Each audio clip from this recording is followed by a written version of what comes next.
महिलांसाठी माझी विनंती आहे की झोपेतून उठलं की जसं देवाची पूजा करतात त्याच पद्धतीने तुमचा मोबाईल ठेवल्याने काय होतं, स्टेटस ठेवल्याने अनेक क्राईम घडतायत. क्राईमचा विषय असा असणाऱ्या लोकांची संख्या खूप जास्त असते आणि बऱ्याच जणांना म्हणजे समजा रोहित भाईने माझ्यासाठी मेसेज ठेवला तर तो मला सोडून बाजी झालेली, तर त्याच्यामुळे तुम्ही स्टेटस ठेवत असताना विशेष करून महिला भगिनींना विनंती आहे की तुम्ही जर एखाद्या ठिकाणी आहात आहे की मी सांगतो, एक जणांनी गाडी घेतली, गाडी घेतल्याच्या नंतर त्याचा आनंद एवढा द्विगुणित होता की त्याने काय केलं, स्टेटस ठेवणं चालू केलं. म्हणजे गाडी घेतली, गाडीची पूजा करताना फोटो काढला, संभाजीनगरला जात असताना करमाडला नाश्ता करताना फोटो स्टेटस टाकायचा. ते 8 दिवसासाठी बाहेर देवदर्शनाला चालले म्हणून त्यांनी स्टेटस टाकलं. स्टेटस टाकल्याच्या नंतर मग ते त्याच्या घरातलाच एकदम ओळखीचा होता, तर त्याच्याकडे नंबर सेव्ह झाला की 8 दिवस येणार नाही, त्याच्या ओळखीचा जो होता तर त्यांनी त्याच्या मित्राला बोलवलं. त्याच्यानंतर त्यांनी परत टाकला की आय एम गोइंग टू गुरु जालना.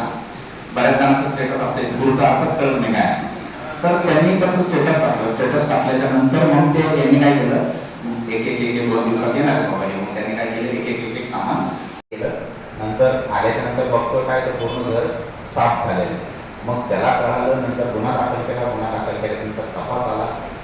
तपास आणखी असा शासनाने निर्णय घेतलेला की एखादा मोबाईल काय करायचं, पहिले एकदा जर असं केलं की मोबाईल चालू केल्याच्या नंतर व्हॉट्सअप एकदा ऑन करून ठेवलं तर मोबाईल बंद जरी असला, सिम कार्ड बंद जरी असलं तरी तुम्हाला आज कार्यक्रम होता.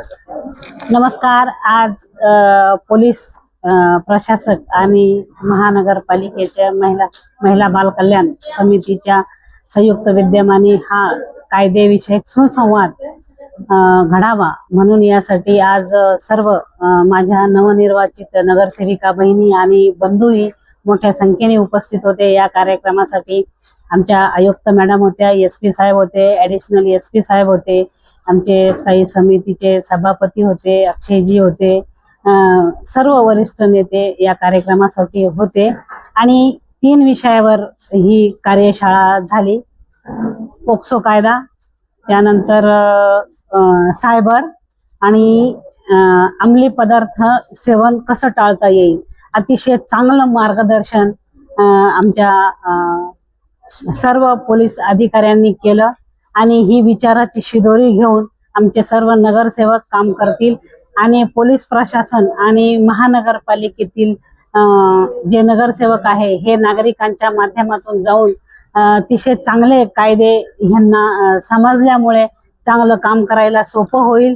हाच एक उद्देश होता आणि महिला बाल कल्याणचा हा पहिला कार्यक्रम अतिशय छानपणे पार पडला आणि येणाऱ्या काळात असे वेगवेगळे प्रत्येक महिन्याला आम्ही खूप सारे कार्यक्रम घेणार आहोत. थांबते. धन्यवाद.